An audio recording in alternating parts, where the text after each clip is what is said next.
So now that you know all about backend development, it's time to dive really deep into how Node.js actually works behind the scenes.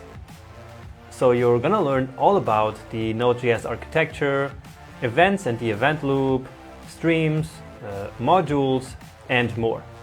And the kind of knowledge that you will gain from these videos will really set you apart from other Node developers out there.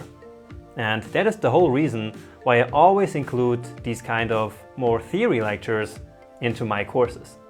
Now, most people absolutely love them, but some students just want to write code as fast as possible, which also kind of makes sense. But no matter how you feel about theory lectures, I invite you to at least try out some of them.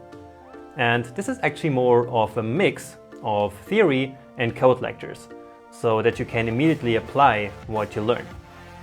Anyway, I'm actually really happy with the quality of this content and also really excited about sharing this with you now. So again, I'm sure that this kind of content can absolutely give you a competitive edge over some other junior Node developers.